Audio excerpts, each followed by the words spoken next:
અંકલેશ્વર નજીક આવેલ મુલડ માંડવા toll tax વાહન ચાલકો પાસેથી ગેરકાયદેસર રીતે વસૂલાતા હોવાનો આક્ષેપ કરી પોલીસને લેખિતમાં ટ્રાન્સપોર્ટરોએ ફરિયાદ કરી હતી। અંકલેશ્વર નજીક આવેલા માંડવા મુલડ નર્મદા બ્રિજ ટોલ ટેક્સ ફરી વિવાદમાં આવ્યો છે। ટોલ કર્મચારીઓ દ્વારા વાહન ચાલકો પાસેથી ગેરકાયદેસર નાણાં વસૂલવાતા ગેરવર્તણૂક અને ધાક ધમકીના ગંભીર આક્ષેપો સાથે પોલીસમાં લેખિત ફરિયાદ નોંધાતા મામલો ચર્ચાનો વિષય બન્યો છે। ભરૂચ જિલ્લાના માંડવા નર્મદા બ્રિજ ટોલ ટેક્સ પર ગેરરીતિઓ ચાલતી હોવાના આક્ષેપો સાથે અંકલેશ્વર બી ડિવિઝન પોલીસ સ્ટેશનમાં ટ્રાન્સપોર્ટરો દ્વારા ફરિયાદ નોંધાવવામાં આવી છે। સુરતના સરથાના વિસ્તારમાં રહેતા સામાજિક કાર્યકર રાજેશ ભોળા રામાણી દ્વારા આપવામાં આવેલી અરજીમાં જણાવાયું છે કે ટોલ ટેક્સ પર કાર્યરત કેટલાક પરપ્રાંતીય તેમજ સ્થાનિક કર્મચારીઓ વાહન ચાલકો સાથે અભદ્ર વર્તન કરી નિયમ કરતાં વધુ રકમ બળજબરીથી વસૂલતા હોવાના આરોપો છે। ફરિયાદ અનુસાર ઓવરલોડના બહાને વાહન ચાલકો પાસેથી વધારાની રકમ લેવામાં આવે છે તેમજ કેટલાક કર્મચારીઓ ચાલુ વાહનો પાસે જઈ જોખમી રીતે વસૂલાત કરતા હોવાના કારણે અકસ્માતની શક્યતાઓ વધે છે અને જાહેરમાં સુરક્ષા જોખમાય છે।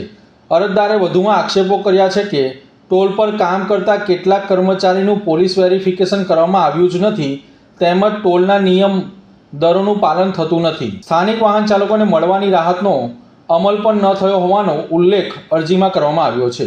વારંવાર આવી ઘટનાઓ બનતી હોવાના કારણે સમગ્ર મામલે આયોજનબદ્ધ રીતે ગેરરીતિની શંકા વ્યક્ત કરી ટોલના મુખ્ય કોન્ટ્રાક્ટર સામે પણ તપાસ કરવાની માંગ ઉઠાવવામાં આવી છે। ફરિયાદમાં ટોલ ટેક્સના કર્મચારીઓ અને કોન્ટ્રાક્ટર સામે તપાસ હાથ ધરવી, સીસીટીવી ફૂટેજની તપાસણી કરવી, પોલીસ મોનિટરિંગ ગોઠવવું તેમજ નિયમન ભંગ સાબિત થાય તો નેશનલ હાઈવે ઓથોરિટી દ્વારા કોન્ટ્રાક્ટ રદ કરવાની ભલામણ કરવાની માંગ કરવામાં આવી છે। હાલ અંકલેશ્વર બી ડિવિઝન પોલીસ દ્વારા અરજી સ્વીકારી આગળની તપાસ હાથ ધરવામાં આવી રહી હોવાનું જાણવા મળી રહ્યું છે। મુલદ માંડવા ટોલ ટેક્સ પર થયેલા આ ગંભીર આક્ષેપોને લઈને હવે પોલીસ તપાસમાં શું બહાર આવે છે તે જોવું રહ્યું। મારું નામ વિજયભાઈ રામજીભાઈ ખૂંટ, હું સુરતનો રહેવાસી છું અને ટ્રાન્સપોર્ટનો ધંધો કરું છું। આપણે માંડવા ટોલ ટેક્સ છે જે ભરૂચ નર્મદા બ્રિજ ઉપર, ત્યાંથી અમારા વાહનો પ્રસાર થાય છે, ટ્રકો। એમાં આ લોકો બિનજરૂરી પૈસા માંગે છે અને અમુક એમના જે મળતિયા હોય એમના કોઈ ટ્રકના, એના કોઈ ભારે વાહનના કે કોઈ ટોલ ટેક્સના પૈસા લેવામાં નથી આવતા।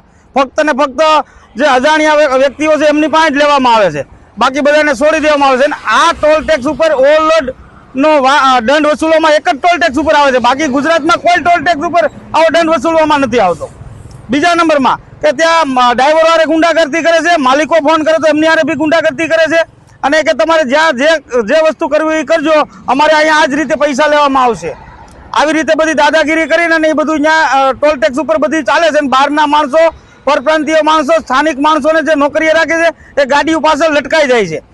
એ બી આ વિડીયાની અંદર આવેલું છે, તમને બતાવવામાં આવશે કે એ કોઈ પડી જાય, એની એક્સિડન્ટ થાય એની જવાબદારી કોની? એમ એ તો અહીંના સ્થાનિક માણસ છે, ગરીબ માણસ છે, ગરીબ માણસનું ટોલ ટેક્સ ઉપર કમ્પ્લીટ શોષણ કરવામાં આવે છે।